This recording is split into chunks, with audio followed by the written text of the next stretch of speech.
So, God is coming in here. My biggest takeaway from today is that there are always going to be obstacles that try to prevent you from being your greatest self. There's always going to be obstacles that try to dim your light.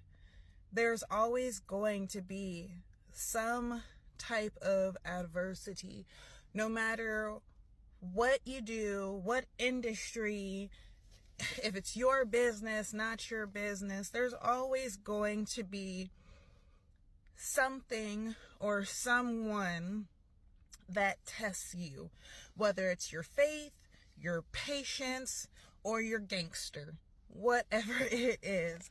There's always going to be something or someone that I can't give you a valid reason why some people do the things that they do.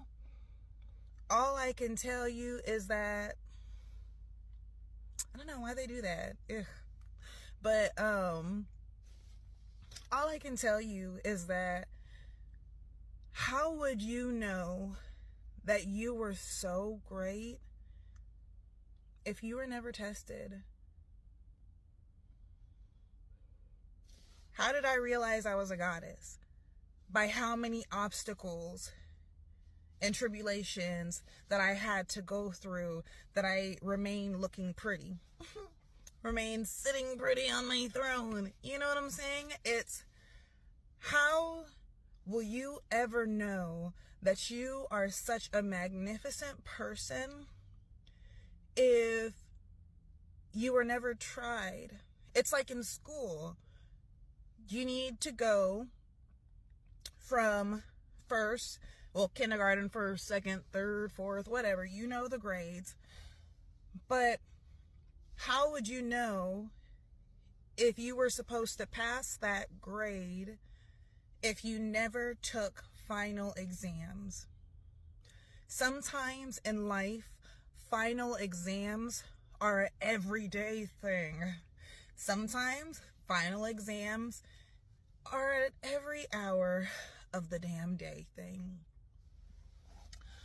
But what's important for you to remember is you are the shit and the toilet. Scratch that. Let me put it in a better way. You are up on your high horse.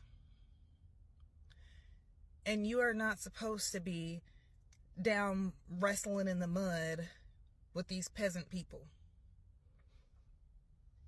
There's people who ride horses and who walk behind the people who are on the horses.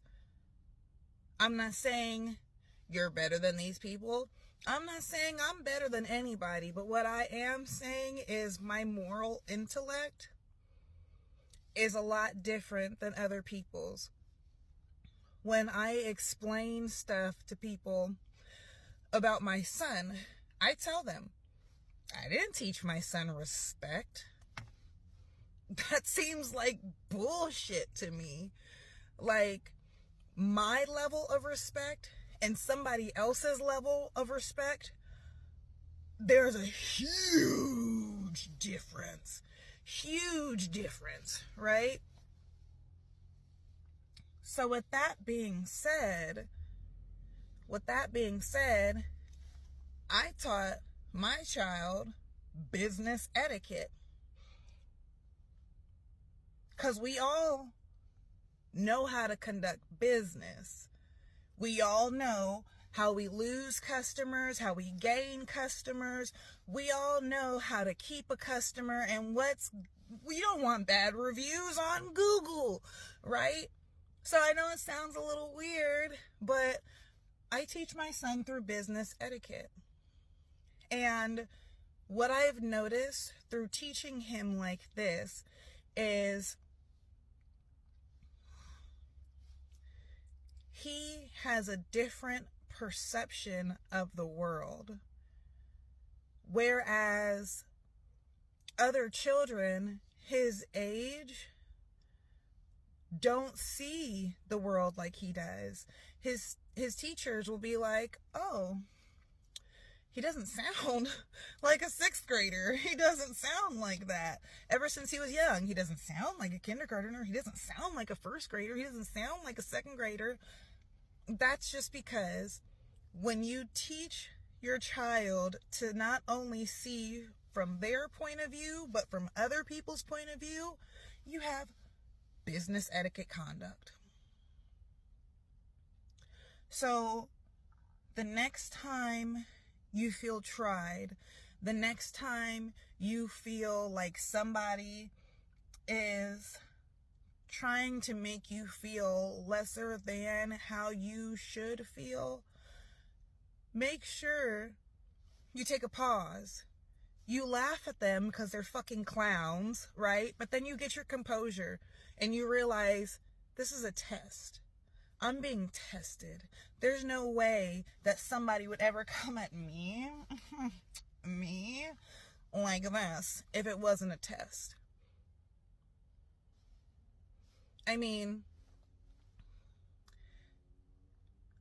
several things that I run into are, oh, you're a black woman.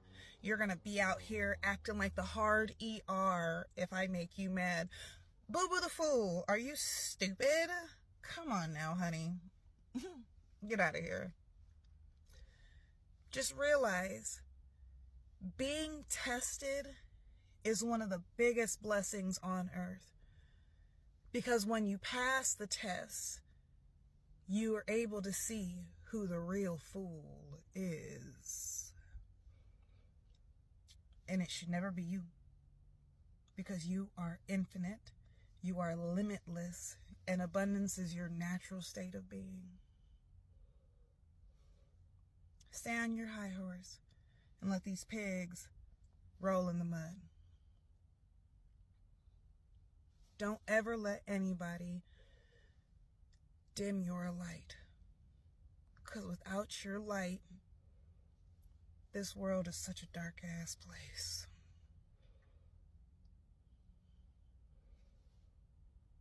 Like and subscribe. Got us out. Peace.